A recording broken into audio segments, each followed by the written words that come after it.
Welcome to Jason Podcast. They say, the eyes are the window to the soul. Many times, I asked myself, so when the eyes are blackened by those dirty images, is the soul still pure?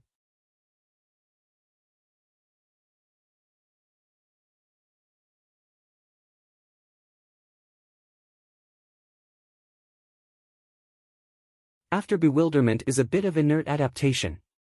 16 years old. The day I hesitated to step in. Cave. According to the recommendation of my sister who works as a wholesaler of incense that I know on Facebook,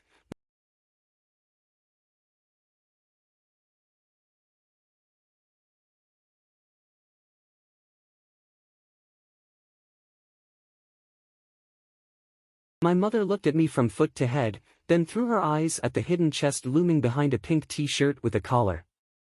Deeply. That's cool, think about it. Suddenly, I felt bewildered at the sharp blue eyes hidden behind the curved false eyelashes against the lime-white background of that 50-year-old woman.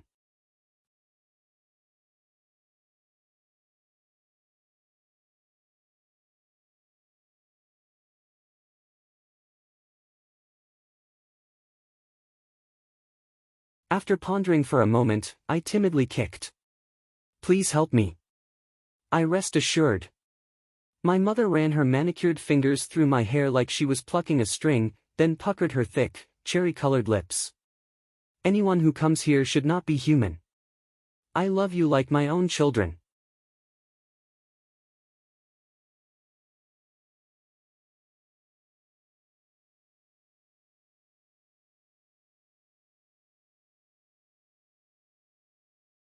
I made it through the interview round as easily as chewing candy. My mother seems to like me very much.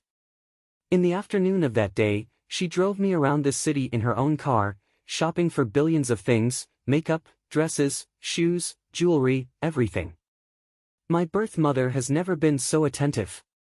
My mother is a woman with different desires. 10 times the mother sulks at the father, 9 times comes from the reason that the father cannot meet the mother's monstrous bed requirements. Once, when two people were arguing with each other, through the not-so-closed door, I saw my mother in full nude, scolding my father.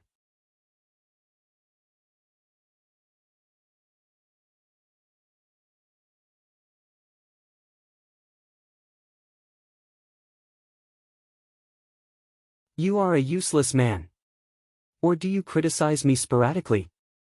Okay, if you can't do it, I'll do it myself. Mom holds a cucumber. And I closed my eyes after that scene. After my father's divorce, she openly interacted with a foreign man of African descent in the same house that my father gave up when dividing the property. The man is muscular, tattooed vertically and horizontally, dressed in dusty clothes and fluent in Vietnamese.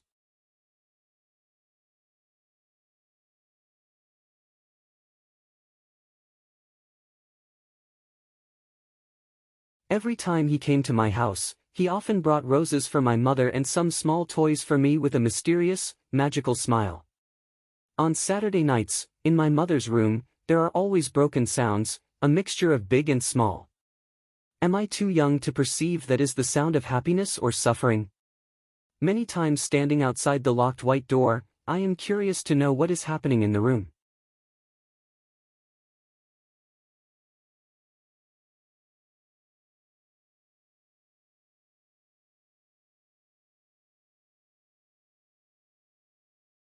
But then I walked back to my room with unanswered doubt. Because if my mother suddenly opened the door and saw me standing in this position, I would be scolded for a while. With a little ingenuity, I also found a way to unlock the secrets inside my mother's room.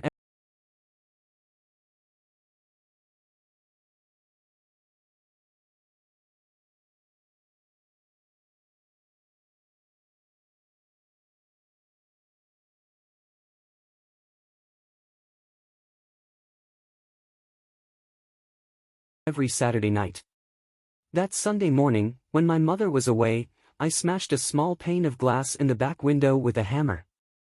Cleaning up the glass shards and pulling back the blue curtain, I'm sure Mom wouldn't notice it.